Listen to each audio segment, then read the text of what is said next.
Salut. Alors du coup, j'enchaîne avec la deuxième vidéo, j'enchaîne avec le cursus scolaire. Donc voilà, maintenant je vais répondre à la question de pourquoi je ne suis pas maraîchère aujourd'hui. Euh, donc voilà, comme tu as pu comprendre, donc j'ai eu un BTS. D'ailleurs, voilà, je me suis arrêtée après mon BTS alors qu'au final je n'aurais pas dû. Clairement, si j'avais su, j'aurais continué. Peut-être pas en séchant cette fois-ci. Je pense que ça aurait été mieux pour être un G. Euh, Ça va m'énerver ça. Bref. Donc voilà, je me suis arrêtée après mon BTS parce que je me suis dit que pour faire ce que je voulais, donc c'était juste être maraîchère, ça me suffisait. Je voulais à la base, mon but c'était d'ouvrir une entreprise maraîchère. Sauf que mon but a changé entre temps. Donc avec mon BTS, je savais que je pouvais m'en sortir. J'avais fait de la compta, de l'économie et tout le tralala. L'horticulture, c'était large. J'avais toutes les connaissances que j'avais besoin, même plus que ce que j'avais besoin pour être maraîchère. Donc j'étais bien, donc je me suis arrêtée parce que je me suis dit, voilà, niveau d'études, BTS c'est pas mal. Enfin, j'étais contente. Euh, En fait, voilà, ce qui s'est passé, c'est que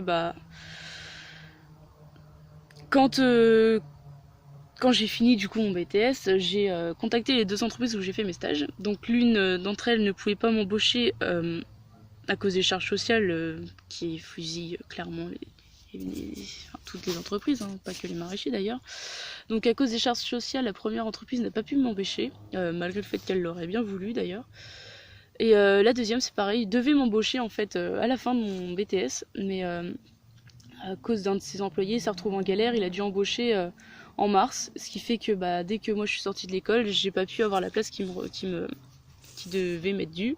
J'aurais dû être responsable de la culture des tomates qui était énorme dans cette entreprise et qui l'est encore plus maintenant. Et en plus, enfin, bref, on va pas parler de cette entreprise, mais voilà. J'aurais dû être responsable des tomates.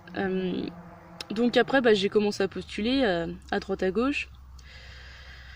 J'ai eu plein de refus, donc on va dire les refus normaux à cause de mon âge, parce que quand j'ai postulé, j'avais 22 ou 23 ans, je sais plus. Enfin, voilà, le problème c'est niveau d'études, BTS veut dire responsable. J'avais beau leur dire que moi je ne voulais pas être responsable, je voulais juste travailler. En fait, ce qui pose problème, c'est qu'à un moment, au bout de 2 ans d'ancienneté dans une boîte, même si quand t'as un BTS, quand t'as un BTS dans le domaine où t'es, euh, on doit te valoriser à ce stade-là. Donc forcément, les entreprises voulaient pas m'embaucher à cause de ça.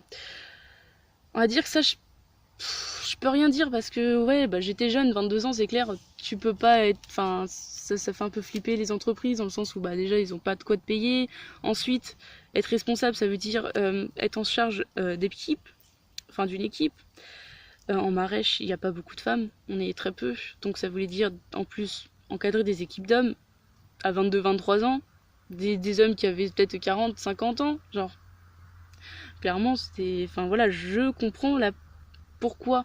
En plus, voilà, par mes expériences de stage, bon, ils pouvaient pas se fier sur grand chose, malgré le fait que justement, s'ils auraient un peu cherché plus loin, ils auraient su que j'avais pas juste fait des stages, j'avais juste travaillé tout le temps. Enfin, j'ai potassé mes connaissances et enfin voilà, j'étais très bien dans ce domaine-là. Mais ils ont pas cherché plus loin. Par contre, j'ai eu, c'est ce qui m'a dégoûté en fait. Un jour, un refus. Je me suis déplacée dans une entreprise maraîchère.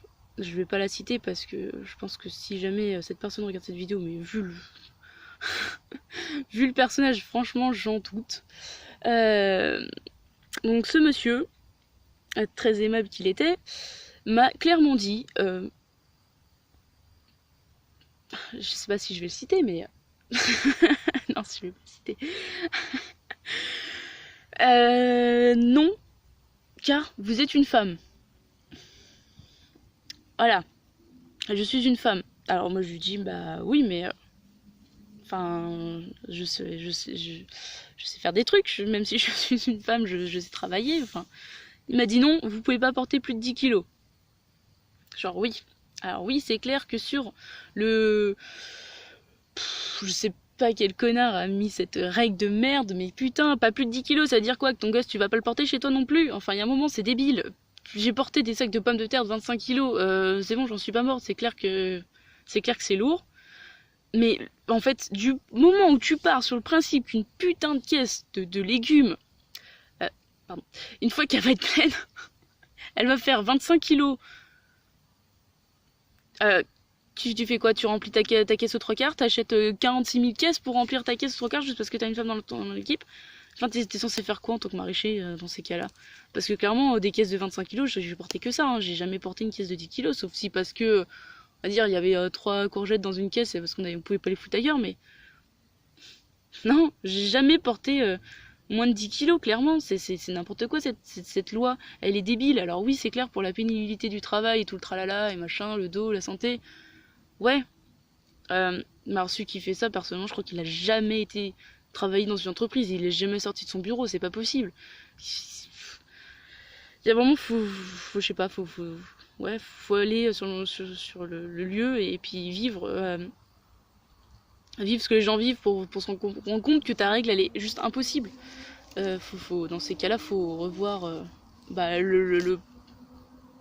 l'usine qui crée les caisses et les revoir de façon à ce qu'une femme ne porte jamais plus de 10 kilos, mais voilà, c'est pas possible. Donc voilà, ce maraîcher m'a dit que je pouvais pas porter plus de 10 kilos et que comme j'étais une femme, j'étais bonne à rien. C'est surtout ça qui m'a... Voilà, je suis une femme, je suis bonne à rien. Je ne sais pas conduire de tracteur, je sais pas porter plus de 10 kilos. Je sers à rien, voilà, clairement. C'est bien ce qui m'a fait comprendre. Donc, je vais pas être méchante envers lui parce que clairement, j'ai quand même la haine envers ce monsieur parce qu'il m'a quand même dégoûtée. J'ai arrêté de chercher après ça dans les maraîchers d'ailleurs parce que ça m'a clairement dégoûtée. Enfin, j'ai cherché, mais sans. J'y croyais même plus. Voilà. J'avais beau leur proposer de me prendre à l'essai, même bénévolement, j'en avais rien à foutre de gagner des sous, juste je voulais leur montrer de quoi j'étais capable, de leur montrer que voilà, je suis beau une femme. Alors certes, je peux pas porter autant qu'un garçon, mais en attendant, moi j'apporte d'autres choses. Les hommes et les femmes, on a chacun nos différences, du coup, bah, enfin, on se complète dans le travail. Enfin, je sais pas. Du coup, voilà, ça m'a écœuré. Donc, merci à toi, ce maraîcher, parce que clairement, t'as été un gros connard. Ouais, bon, voilà.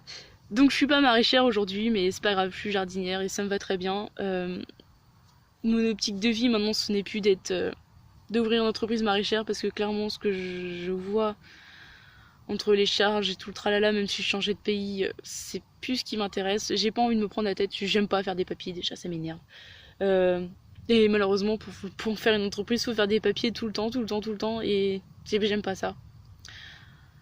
Je respecte les gens qui font ça, parce que clairement, ils en chient, mais moi je ferai pas ça. Peut-être un jour je vous dirai ce que j'ai envie de faire, mais pour l'instant, voilà, je ferai pas maraîchère. Allez, des bisous.